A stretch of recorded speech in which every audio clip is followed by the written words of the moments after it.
साथियों, आज भारत मुक्ति मोर्चा, राष्ट्रीय पिछड़ा ओबीसी वर्ग मोर्चा, बुद्धिस्ट इंटरनेशनल नेटवर्क, इन संगठनों के द्वारा जो समता संघर्ष का आंदोलन बाबा साहब अम्बेडकर के नेतृत्व में महाड़ में हुआ था, उसको आज 97 साल हो गए हैं। और इस मौके पर राज्य स्तरीय बहुजन समाज जन जागृति परिषद का आयोजन किया गया है। इस जन जागृति परिषद में बहुत सारे विषय रखे गए हैं और इस संबंध में अलग अलग वक्ताओं के द्वारा आप लोगों के सामने बहुत सारी बातें आई है। मैं आपको जो 5 विषय है उसमें से केवल एक विषय पर, बाकी तमाम विषय पर बातें होती रहती है, तो एक विषय जो लास्ट विषय है उस विषय के बारे में ही मैं थोड़ा, लास्ट नहीं 4 नंबर का विषय है नाग लोगों के संबंध में।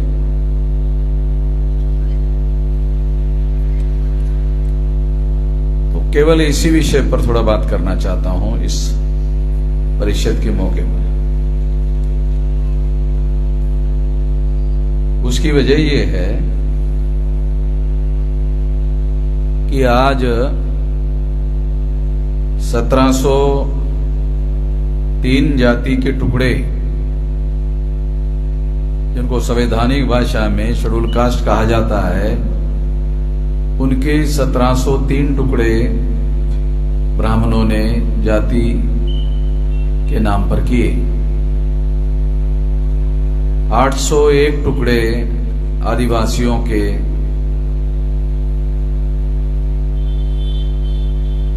और 3743 जाति के टुकड़े पिछड़े वर्ग ओबीसी के। इन सभी को मिलाकर 6247 जाति के टुकड़े ब्राह्मणों के द्वारा किए गए। 6247 जाति के टुकड़ों की 6247 पहचान है। 6247 टुकड़े, तो हर टुकड़े की अपनी अलग पहचान। तो एक पहचान दूसरे पहचान से टकराती है, उसमें ऐसा गुण होता है हर एक को अपने पहचान का, चाहे उसको गुलामी ही है मगर उसका भी गर्व होता है। तमाम जाति के जो टुकड़े हैं वो ब्राह्मणों का षड्यंत्र है जो हम लोगों के ऊपर थोपा गया है।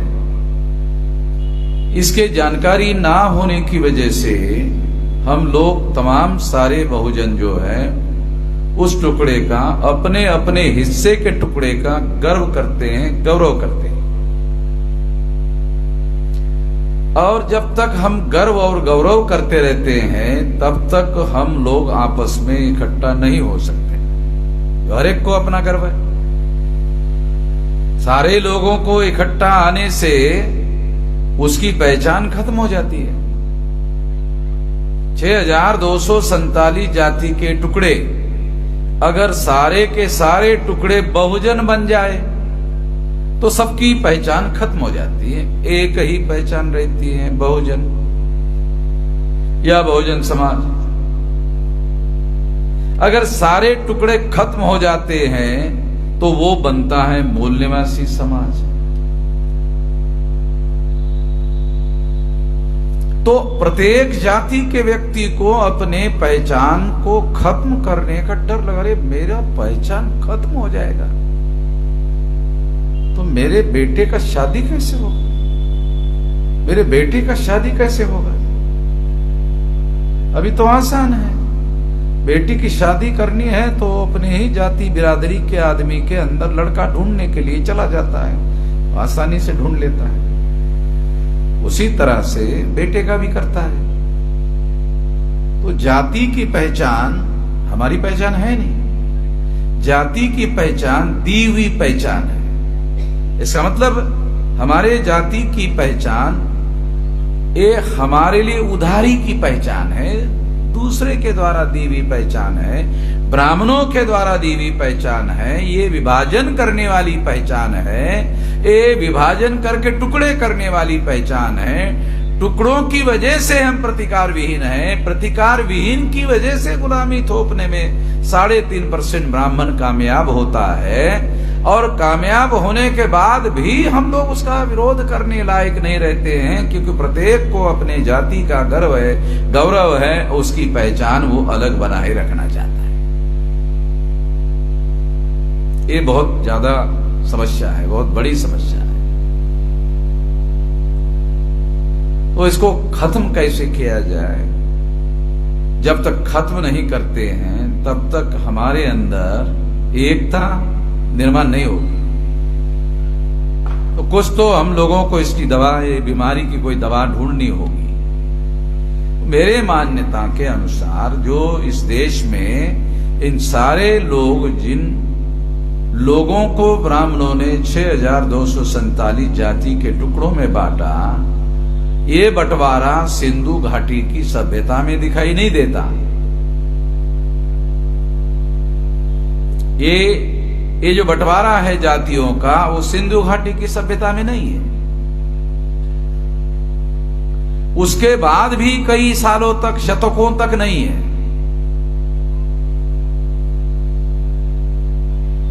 और जब ब्राह्मणों का आगमन होता है भारत में, आक्रमण होता है, आगमन होता है, और डीएनए के अनुसार ये फाइनली प्रूव हो गया कि ब्राह्मण भारतीय नहीं है, विदेशी है, तो उन विदेशी ब्राह्मणों ने भारत में आकर ये टुकड़े हमारे किए, क्योंकि वो हमारा मुकाबला नहीं कर सकते थे।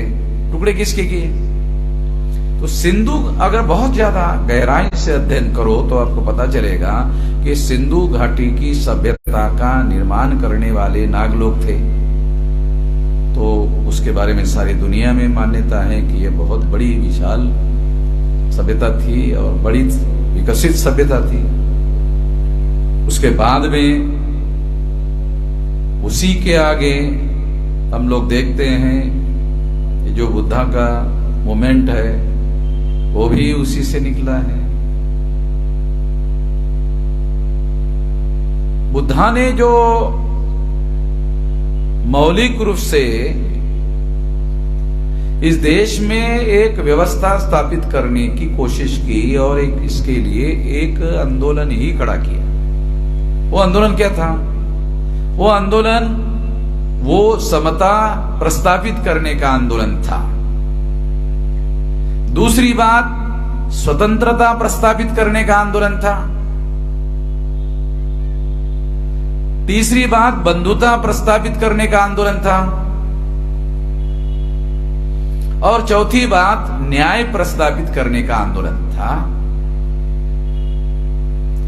ये बात संगठित रूप से, नियोजित रूप से, योजनाबद्ध तरीके से पहले दिखाई नहीं देती है। जो लिटरेचर अवेलेबल है भारत में, उसके पहले उपलब्ध दिखाई देती नहीं। पर्टिकुलरली समता, स्वतंत्रता, बंधुता और न्याय, इस चतुसूत्री पर इस समाज को, इस देश को, इस राष्ट्र को खड़ा करने का जो कार्यक्रम है, ये बुद्धा के आगमन से शुरू होता है। उन्होंने इसको एस्टैब्लिश करने की कोशिश की।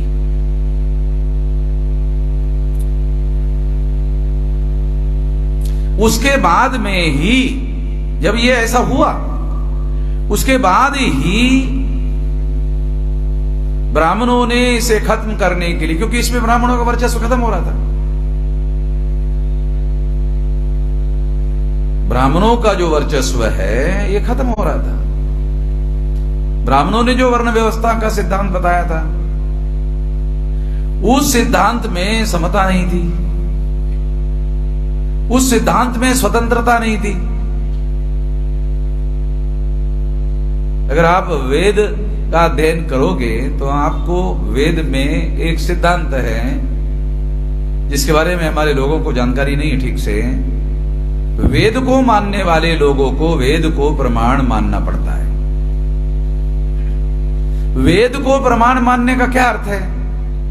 जो वेद में है वही त्रिकाल बाधित सत्य है, उससे दुनिया में और कुछ नहीं है, वही है, वो फाइनल है। तो इससे वेद प्रामाण्य स्थापित किया। और जब वेद प्रामाण्य स्थापित होता है तो उसके विरोध में स्वतंत्रता की, मानसिक स्वतंत्रता की जरूरत होती है। जो इसको डिनाय करेगा वही डिनाय कर सकता है जो जिसके पास मानसिक स्वतंत्रता होती है। तो स्वतंत्रता का मुद्दा बुद्धा किसमें है? बुद्धा ने तो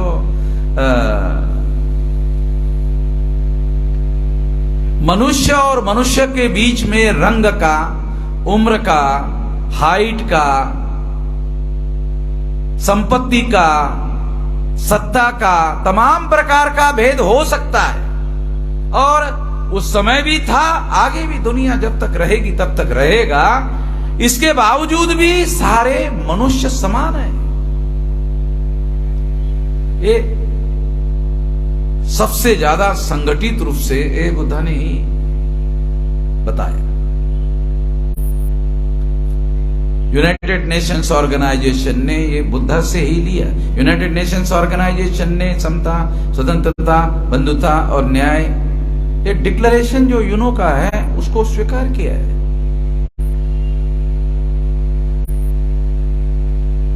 तो एक का इसका मतलब यह है कि जो बुद्ध की विचारधारा है वो यूनाइटेड नेशंस ऑर्गेनाइजेशन ने स्वीकार की। तो ये दुनिया की विचारधारा है। तो 4 सूत्रों पर सारे दुनिया में काम होना चाहिए। तो बुद्ध का ये विचार जो है, तुम बुद्धिस्ट हो सकते हो, बुद्धिस्ट नहीं हो सकते हो, मगर तुम्हें समता, स्वतंत्रता, बंधुता और न्याय पर आधारित ही काम करना होगा। जिन्होंने भी सारे दुनिया के जितने भी 211 देश है दुनिया में, तो जितने लोगों ने भी चार्टर पर साइन किया, अगर मान लो 211 देशों ने साइन किया, तो 211 देशों में आपको बुद्धिस्ट बनने की जरूरत नहीं है, मगर समता, स्वतंत्रता, बंधुता और न्याय पर आधारित समाज, राष्ट्र हम अपने देश में लागू करेंगे, अमल करेंगे। ये स्वीकार, साइन करने का मतलब ये है। बहुत सारी बातें हमारे पास जानकारी के लेवल पर भी नहीं है, अंडरस्टैंडिंग के लेवल पर दूसरे नंबर का मुद्दा। जानकारी होगी तो उसके बाद अंडरस्टैंडिंग होगा या तो नहीं होगा, 2 बातें होंगी। जानकारी ही नहीं है तो खत्म, मामला ही खत्म है। तो हमारी समस्या क्या है? हमारी समस्या तो ये समता, स्वतंत्रता, बंधुता और न्याय पर आधारित समाज और राष्ट्र को निर्माण करने का जो मामला था।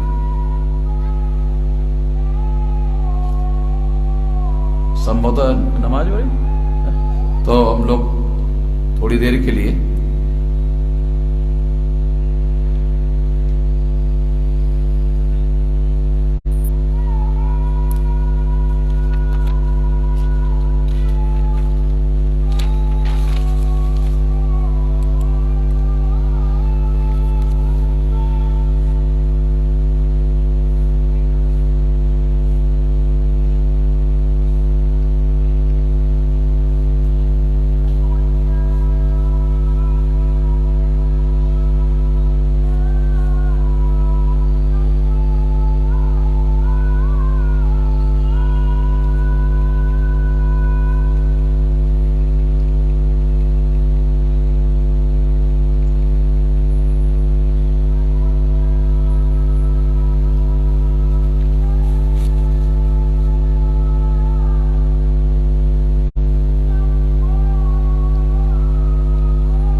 साथियों,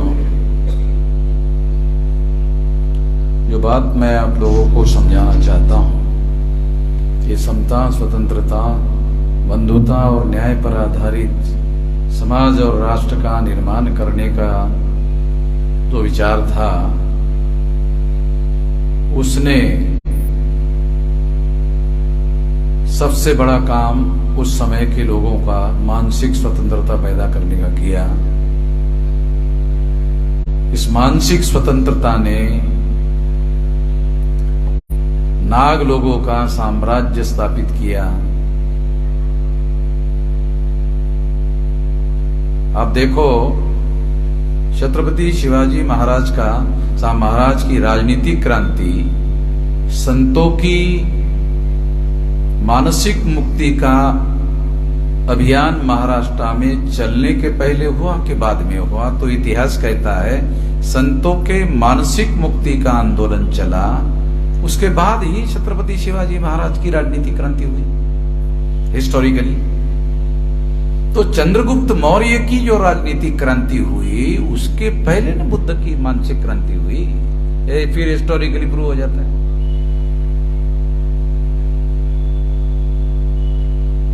आज अरब जो है, ये बहुत बड़ी राजनीतिक सत्ता और शक्ति है, जो अमेरिका जैसे ताकतवर शक्ति के साथ वो टकराव और टक्कर लेते हैं। तो उसका कारण मोहम्मद साहब के द्वारा जो अरब में मानसिक क्रांति की गई है, उसकी वजह से हुआ। ऐसे तमाम उदाहरण दिए जा सकते हैं। इस मानसिक क्रांति जो बुद्धा ने की, इस वजह से मौर्य का साम्राज्य निर्माण हुआ। ये अफगानिस्तान तक, रशिया के बॉर्डर तक, इंक्लूडिंग पाकिस्तान, बांग्लादेश, सब कुछ।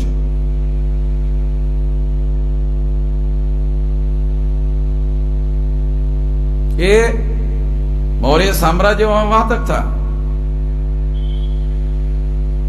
और मौर्य कालीन नक्शा आप देख लो। तो मौर्य का साम्राज्य नहीं था, नाग लोगों का साम्राज्य था।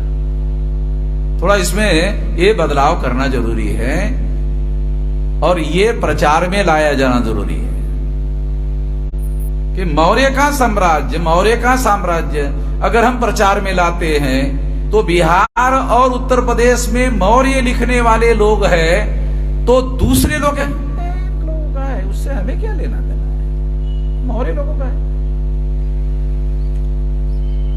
वो देख लेंगे, क्योंकि उसकी पहचान अलग हो जाती है। ये मौर्य वालों का मामला है, ये हमारा है नहीं। 3743 जाति में से मौर्य है, ये उसका है। बाकी 3742 वाले क्या बोलते? अरे वो उसका है, हमारा है नहीं, ये मौर्य का है। तो इंटरप्रिटेशन से लोगों के दिमाग पर कैसे असर पड़ता है, बुरा असर कैसे पड़ता है, बहुत ये सोची समझी बात है। तो इसको क्या बदला, इसमें क्या बदलाव करना है? नहीं, मौर्य साम्राज्य नहीं था। मौर्य साम्राज्य नाग लोगों का साम्राज्य था, जिनके 6247 टुकड़े किए गए। तो 6247 लोग, अरे हमरा था, अरे तुमरा ही था भाई, हमरा नहीं, तुमरा ही था।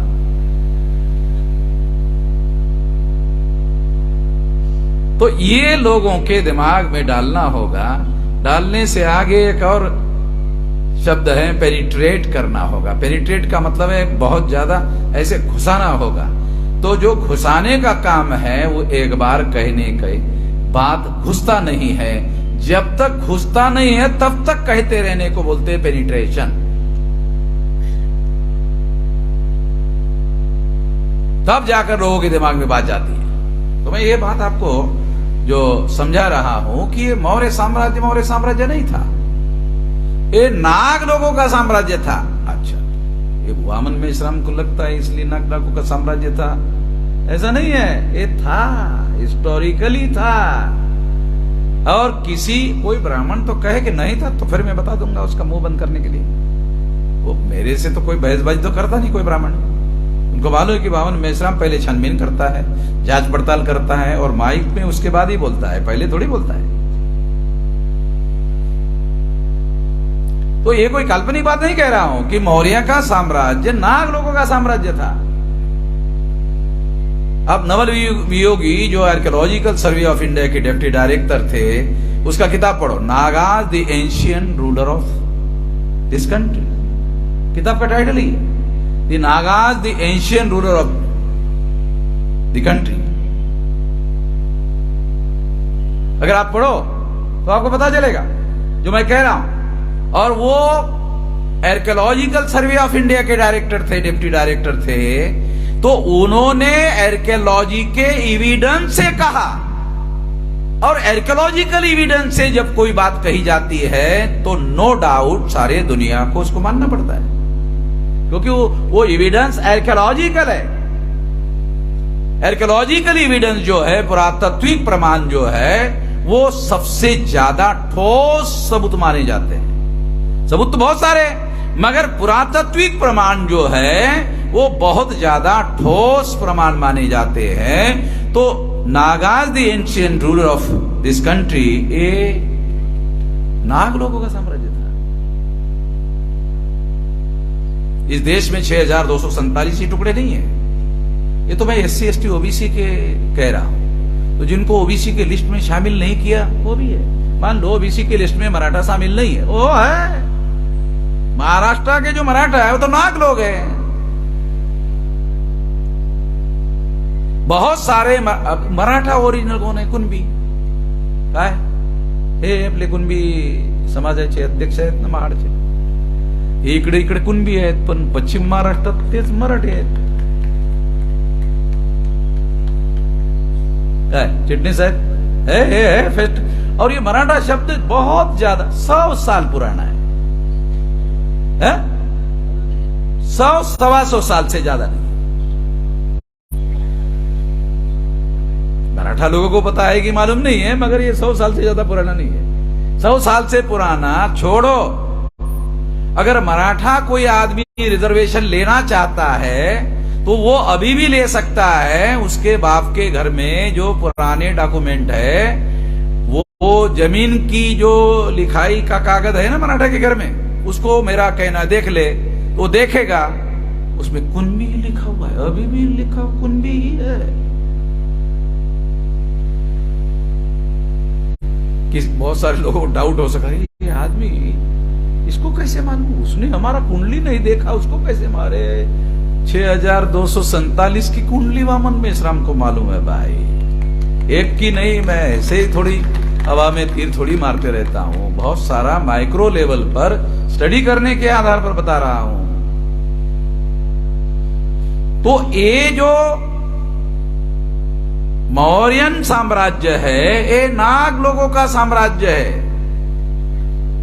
तो मौर्य का आखिरी सम्राट बृहद्रथ मौर्य की ब्राह्मण ने हत्या की।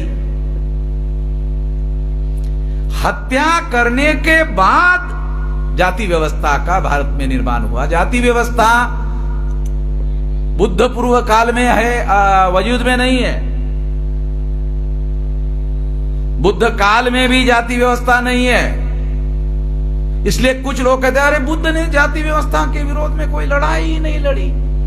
ऐसा मैंने पूछा क्यों, ऐसा क्यों कह रहे हो? नहीं, मुझे लिटरेचर में बुद्ध ने जाति व्यवस्था के विरोध में लड़ता हुआ कोई सबूत नहीं मिला, इसलिए मैं ऐसा कह रहा हूं कि बुद्ध ने जाति व्यवस्था के विरोध में कोई लड़ाई नहीं लड़ी। मैंने उसको सवाल पूछा, जाति व्यवस्था थी ही नहीं तो लड़ेगा कैसे? जाति व्यवस्था होगी तो बुद्ध लड़ेगा। वर्ण व्यवस्था के विरोध में लड़ता हुआ दिखते हैं क्या? वहां दिखते हैं। तो बुद्ध के सामने वर्ण व्यवस्था है तो उसके विरोध में वो लड़ रहे हैं। बुद्ध के सामने जाति व्यवस्था है नहीं तो उसके विरोध में जो चीज है ही नहीं, उसके विरोध में वो लड़ रहे हैं, तो उसका कोई वजह है नहीं। बहुत माइक्रो लेवल पर स्टडी करना बहुत जरूरी है। हम ऐसा ही मान लेते हैं, अरे होगा, वेरीफाई करना पड़ेगा ना, है कि नहीं था।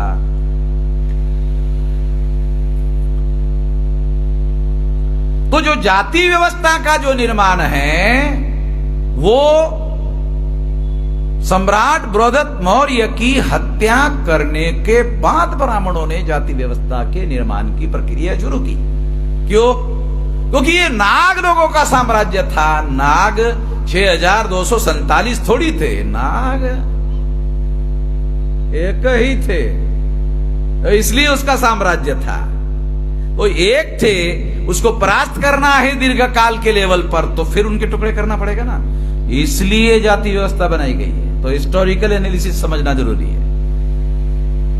इसलिए नाग लोगों के साम्राज्य को हमेशा के लिए खत्म करने के लिए नागों को जाति के टुकड़ों में बांटने का अभियान शुरू हुआ।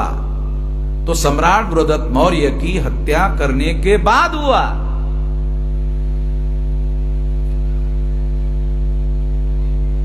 दूसरी महत्वपूर्ण बात, ये तो जाति व्यवस्था की हो गई, तो ये अस्पृश्यता कैसे आई? तो बाबा साहब आंबेडकर ने अनटचेबल नाम का ग्रंथ लिखा, उसे पढ़ लो। वो क्या कहते हैं उसमें कहते हैं जो बुद्धिस्ट लोग थे उन्होंने ब्राह्मणों का वर्चस्व मानने से इनकार कर दिया, इसलिए संगठित ब्राह्मणों ने इन लोगों के साथ स्पर्श भेद का कार्यक्रम शुरू किया। तो जाति व्यवस्था के बाद में अस्पृश्यता का निर्माण हुआ। तो ब्राह्मणों ने, बुद्धिस्ट लोगों ने ब्राह्मणों का वर्चस्व मानने से इनकार कर दिया। हिस्टोरिकली एनालिसिस करो। मैं ये बात इसीलिए 4-5 विषयों पर बोलने के बजाय मैंने कहा कि एक जो है, एक ही विषय पर बोलने से सब कुछ उसमें आ जाएगा। तो ये जो बात है, ये बात इस तरीके से हमको समझना होगा। उसके बाद अस्पृश्यता का निर्माण हुआ और इसके लिए ब्राह्मणों ने विदेशी आक्रांताओं को अपनी बात स्टैब्लिश करने के लिए और मदद हासिल करने के लिए विदेशी आक्रांताओं को साथ दिया। ब्राह्मण एज ए ब्राह्मण देशद्रोही लोग हैं, कर ले मेरे खिलाफ एफआईआर। कुछ ब्राह्मण ऐसा बोल सकते हैं कि जो देशद्रोह किया उस पर आप बोलना चाहिए, सभी ब्राह्मणों को आप ऐसा क्यों बोल रहे? तो कोई ब्राह्मण मुझे ऐसा निकाल कर दिखाओ कि उन्होंने विरोध किया, उसको छोड़ देता हूं। तो ये तो ब्राह्मणों का एजेंडा था ना, ये किसी कुलकर्णी देशपांडे का एजेंडा नहीं था, ये ब्राह्मण का एजेंडा था।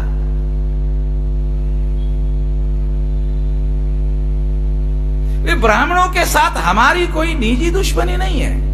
हे मराठीमध्ये आम्ही म्हणतो त्याच्या धुरेला धुर लागलाय वामन मेश्राम, त्याचा धुर तिकडं आहे आणि त्या धुरेला वामन मेश्रामचा धुर लागलेला आहे, त्याच्यामुळे त्याच्या शेतातले ढोर डंगर वामन मेश्रामच्या शेतात येतात आणि वामन मेश्रामचे ढोर डंगर त्याच्या शेतात जातात, त्याच्यामधून मग मिश्रा बरोबर मेश्रामचं भांडण होते। असं काय आहे का? असं काहीच नाही ना, सिद्धांत की बात है।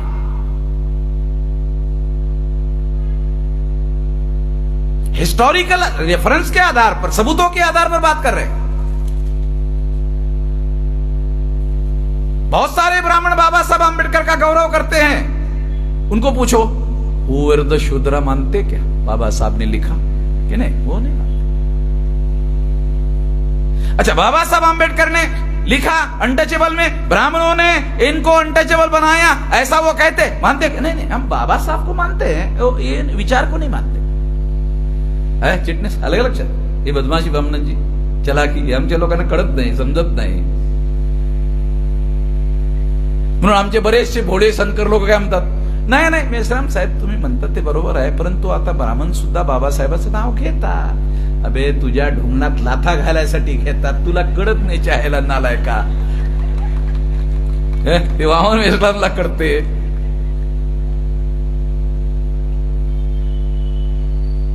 दूसरा, मुझे ह्याच संदर्भामध्ये तुम्हाला इसी संदर्भ में एक बात आपको बताना चाहता हूं कि शिवाजी महाराज ने औरंगजेब से लड़ाई लड़ी। ये सारे ब्राह्मण हमारे बहुजन समाज में आकर बोलते हैं, महाराष्ट्र के बहुजन समाज में आकर बोलते हैं, सारे देश के बहुजन समाज में बोलते हैं, ओबीसी के लोगों में जाकर बोलते हैं औरंगजेब से लड़ाई लड़ी, शिवाजी महाराज ने लड़ाई लड़ी, शिवाजी महाराज ने लड़ाई लड़ी, शिवाजी महाराज ने, संभाजी महाराज ने लड़ाई लड़ी। चला बामनाला डोक्यावर बसावसाठी लढली का? ये महाराष्ट्र के लोगों से पूछना चाहते, ब्राह्मणों को सर पर बिठाने के लिए लड़ी। तो फडणवीस को क्यों बिठाया? साले गधे की औलाद है। वो ठीक है, शिवाजी महाराज ने मुसलमानों से, औरंगजेब से लढाई लढी, ओके ठीक आहे, त्या बामणाला डोक्यावर बसवण्यासाठी लढली होती का? शिवाजी महाराजांच्या किंवा संभाजी महाराजांच्या इतिहासामध्ये ना त्यांचा अभ्यास जर केला तर याबद्दल ते सतर्क आहेत की कुठल्याही बामणाला ते डोक्यावर बसवायला तयार नाही.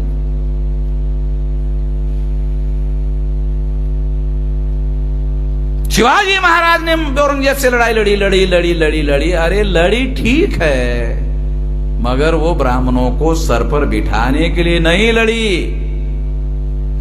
तो फिर तुम लोग ब्राह्मणों को सर पर क्यों बिठा रहे हो? ये लड़ाई लड़ते लड़ते 123 आमदार फडणवीस के भाजपा के आरएसएस के चुनकर आए, उसमें 6 बामन है. 6 बामन वाला आदमी मुख्यमंत्री बन गए. 117 बहुजन है. 117 बहुजनाच्या ढुंगणात लाथा घातल्या त्यांनी एकट्यानी. घातले की नाही? कुणबी महासंघ घातले की नाही लाग? त्या 117 लोकांनी त्या फडणवीसला मुख्यमंत्री, अरे तो कसं काय बनू शकतो? दिल्ली से वो होम मिनिस्टर था उत्तर प्रदेश का, क्षत्रिय, उसको आरएसएस ने इधर भेजा.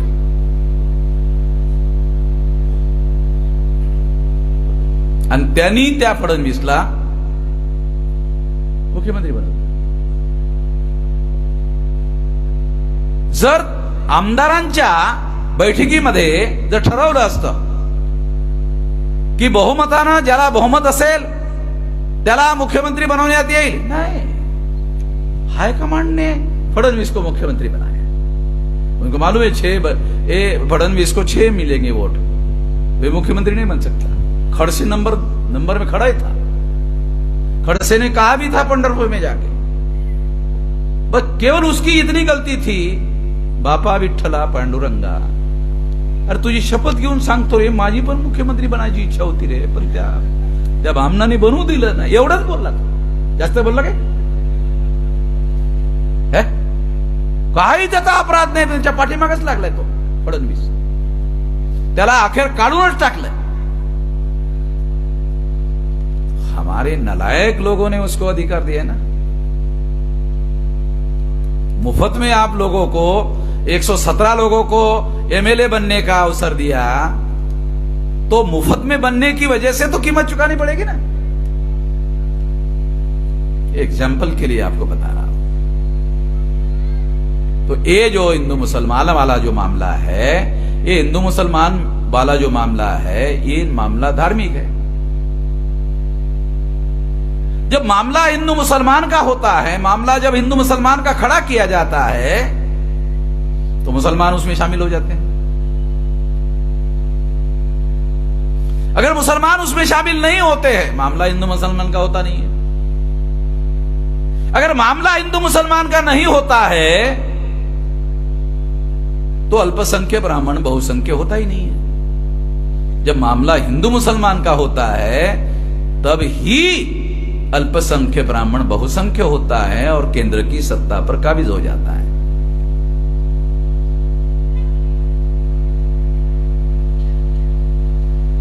जो नरेंद्र मोदी एक ओबीसी का आदमी है, देश का प्रधानमंत्री. नरेंद्र मोदी नहीं बना अपने से प्रधानमंत्री. आरएसएस ने चुनाव के पहले आरएसएस ने उसको प्रधानमंत्री पद का कैंडिडेट घोषित किया. चुनाव बाद में हुआ.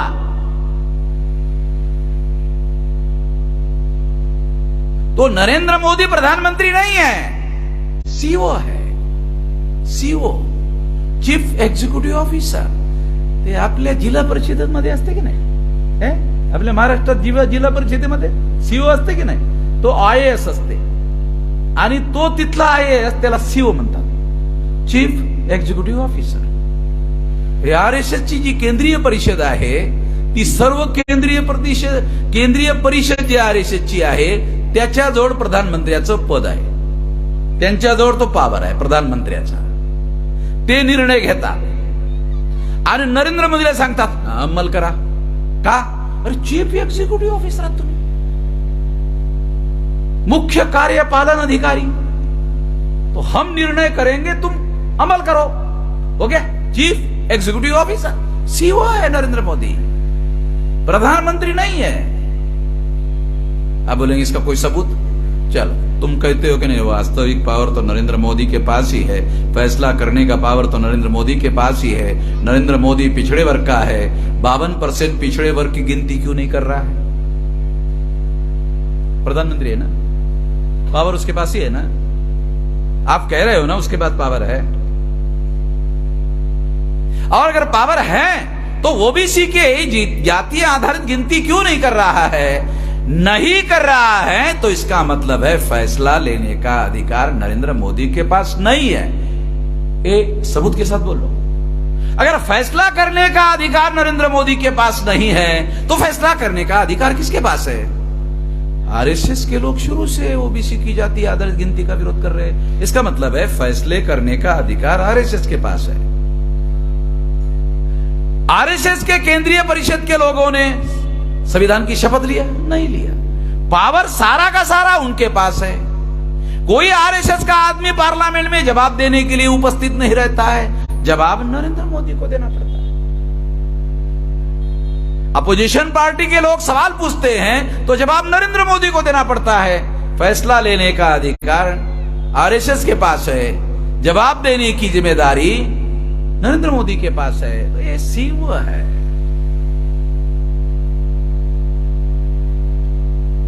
कोई जवाबदेही नहीं आरएसएस की, मगर सारी सत्ता उनके पास में है। सबूतों के साथ बता रहा हूं कि यदि नरेंद्र मोदी के पास पावर होता, ओबीसी का ही आदमी ओबीसी के विरोध में फैसला क्यों करता?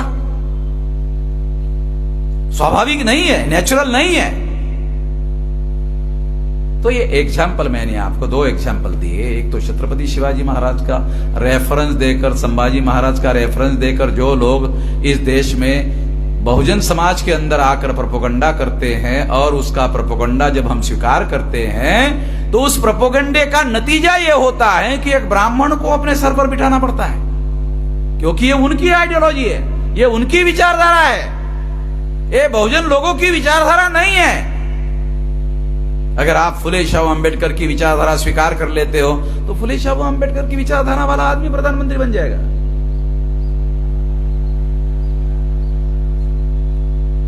आप आरएसएस की विचारधारा मानते हो तर ते धुमनातला आता घालतील ना, तिला घालायला घालूनच राहिले।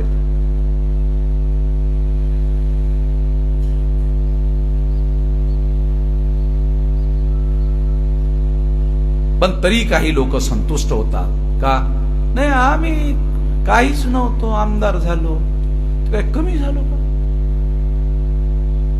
तो कुछ लोग उससे ही संतुष्ट हो जाते हैं, क्योंकि हमारे यहां एक बात कही जाती है कि हम लोग अल्पसंतुष्ट लोग हैं।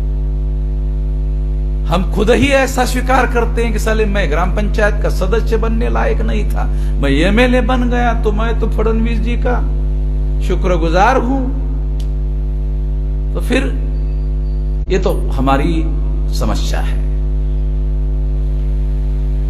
तो मैं आप लोगों को एग्जाम्पल देकर के बता रहा हूं, ऐसे हवा में बातें नहीं कर रहा हूं। इसलिए आप लोगों को बताना चाहता हूं कि 6247 जाति के जो टुकड़े हैं, ये टुकड़े नहीं थे आपके, आप लोगों का साम्राज्य इस देश में था, और वो साम्राज्य अफगानिस्तान के वहां रशिया का बॉर्डर है ना, वहां तक सारा पाकिस्तान, पंजाब, जो पाकिस्तान में पंजाब है ना, बलूचिस्तान, पाकिस्तान, सिंध, इधर बांग्लादेश, ये सारा का सारा, ये सारा का सारा ये नाग लोगों का साम्राज्य था। ये जितने भी अफगानिस्तान है, पाकिस्तान है, बांग्लादेश है, ये सारे के सारे पूर्व के बुद्धिस्ट लोग हैं।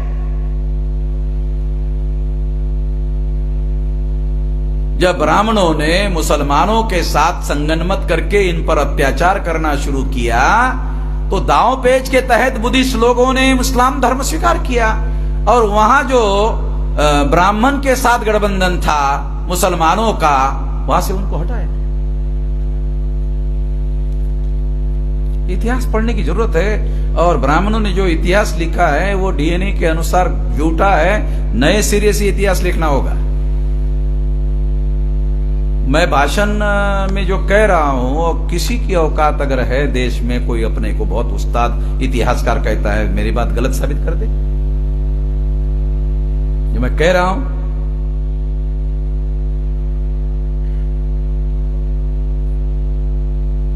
तो इसलिए अगर हमारी मूल पहचान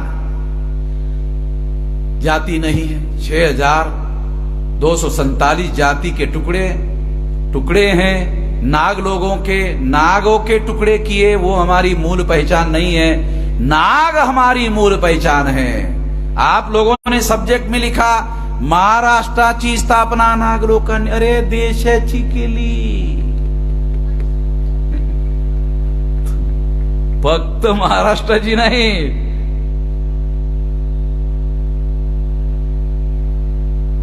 ये जो मौर्य का रेफरेंस दे रहा हूं वो महाराष्ट्र का नहीं है, नॉर्थ का है।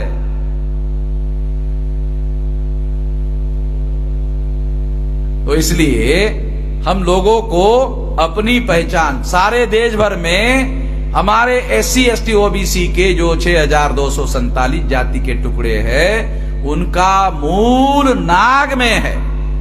तमाम सारे लोगों का मूल नाग में है।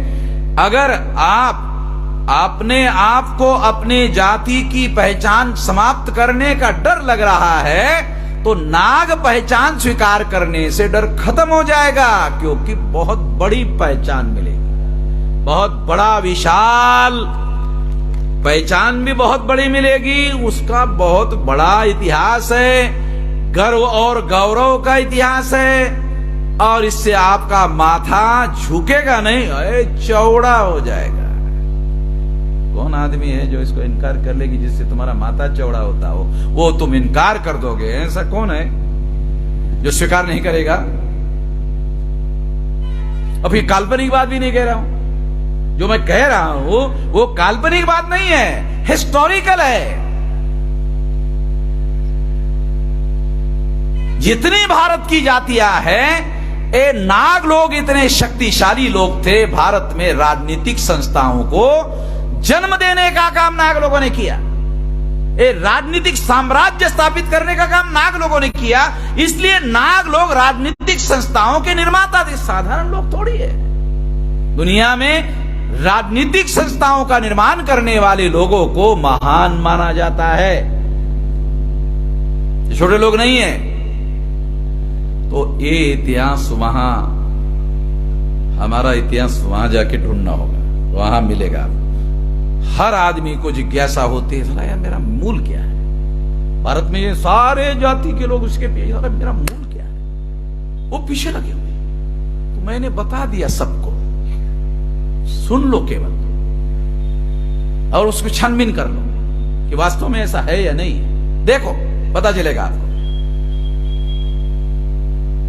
जो जाति में टुकड़ों में बटे हुए, वो जो धर्म के टुकड़ों में बटे हुए, वो सारे के सारे लोगों का मूल आपको वहां मिलेगा।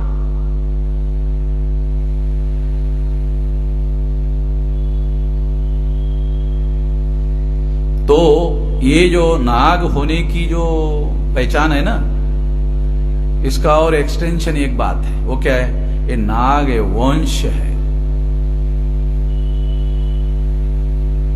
जाति वंश नहीं है, जाति रेस नहीं है, नाग रेस है। नाग रेस है म्हणजे काय रे बाबा? साप आहेत का? है हे साप आहेत का?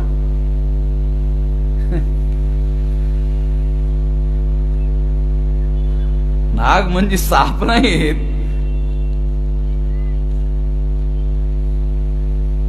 लोग नेचर में से जो चीज शक्तिशाली होती थी उसके साथ अपने आप को आइडेंटिफाई करते थे, जिससे उन्होंने अपने को नाग, क्योंकि बहुत ज्यादा आक्रामक लोग थे, नाग लोग बहुत ज्यादा आक्रामक लोग थे।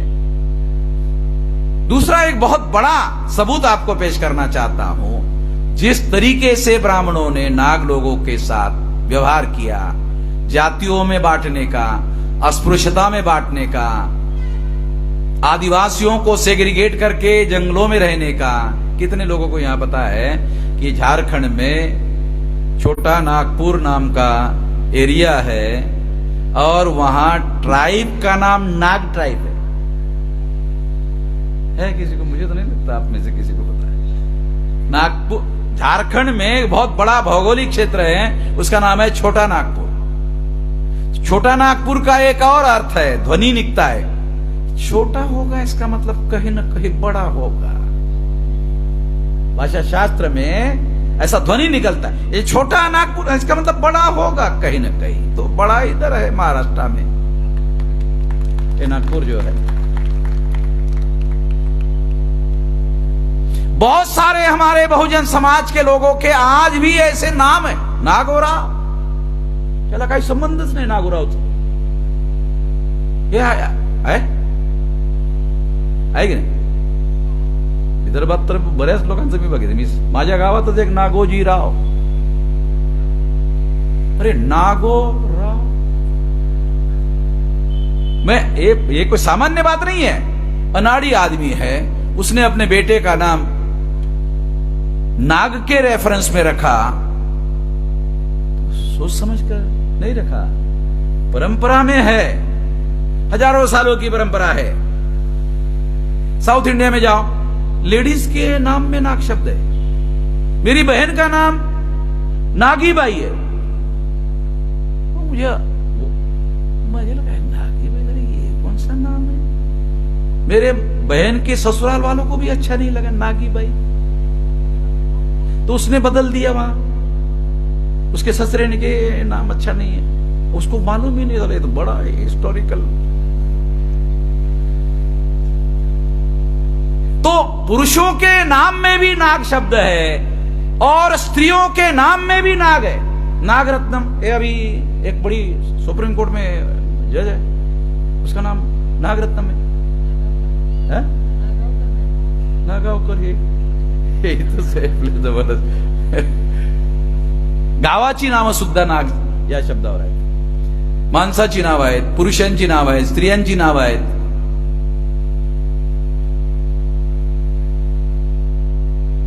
तो बहुत सारी बातें हैं जिसको सही तरीके से एक जगह लिखने की, क्रोनोलॉजिकल उसकी प्रेजेंटेशन करने की जरूरत है। ऐसा कोई किताब मैंने नहीं देखा, तो मैंने सोचा आज उसकी शुरुआत करता, कि दूसरे लोगों को किताब लिखने के लिए मौका मिल जाएगा,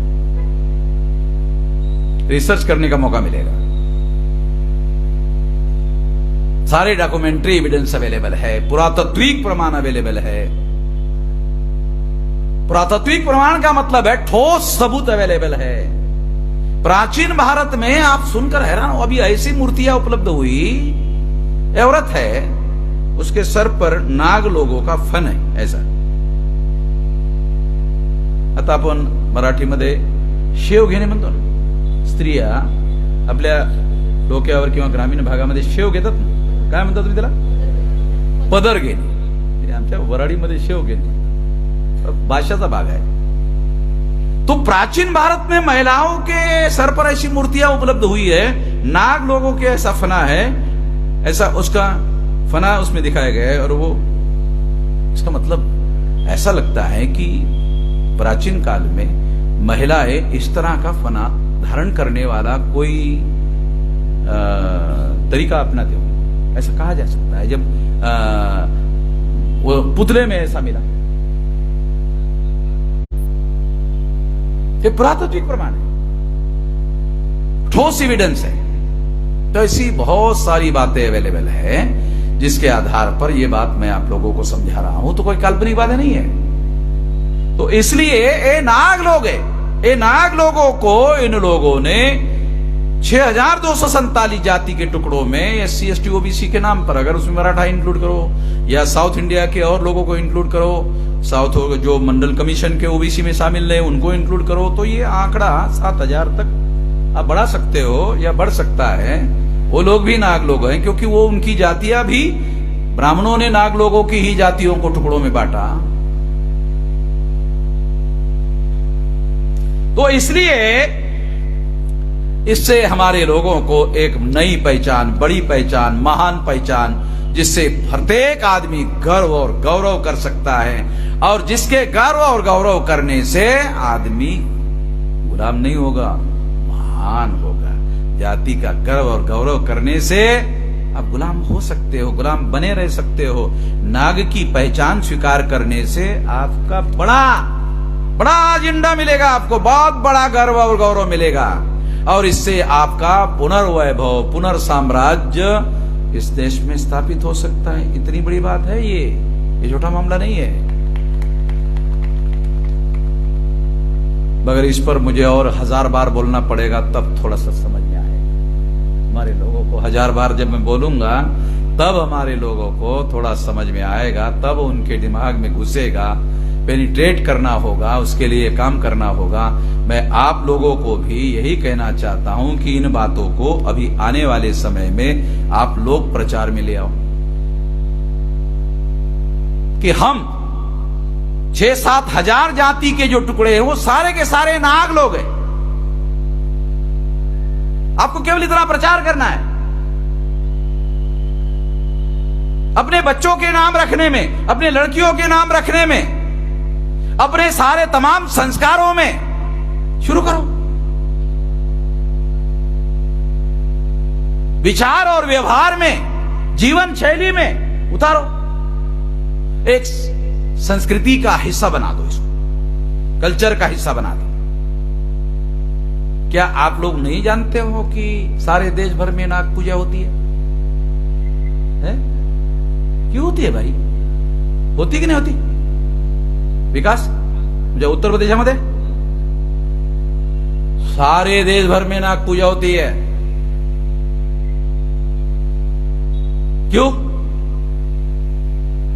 क्यों करते हैं हमारे लोग? अरे इसका इस बहुत बड़ा हिस्टोरिकल कारण मैं आपको बताया, कोई सामान्य बात नहीं है। हमारे लोग, एंशियंट इंडियन लोग नाग को अपना पुरखा मानते थे। तो हमारे देश में अपने पुरखों की पूजा अर्चना करने का, अपना बाप दादा मर जाता है तो अभी भी हमारे लोग वहां जहां उसको गाड़ा गया है वहां जाते हैं। वो पीता नहीं फिर भी दूध पिलाते हैं हमारे लोग अभी भी। अगर वो दारू पीने वाला होता है तो हमारा कुछ ऐसे आदमी है, वो दारू की बोतल जाके वहां उल्टा कर देते हैं, बोलते वो पीता था। अब जो रियलिटी बता रहा हूँ, रियल है ये, काल्पनिक नहीं। मजा आपको लग रहा होगा, नहीं मजा नहीं बोल रहा हूँ, अरे रियल बोल रहा हूँ। नहीं बोलते वो मरने के पहले पीता था तो उसको देने, वही चीज देना पड़ेगा ना, तभी तो मेरा पुरखा खुश होगा। तो ये हमारी एंशिएंट परंपरा है, ये कहीं ना कहीं से आई हुई है।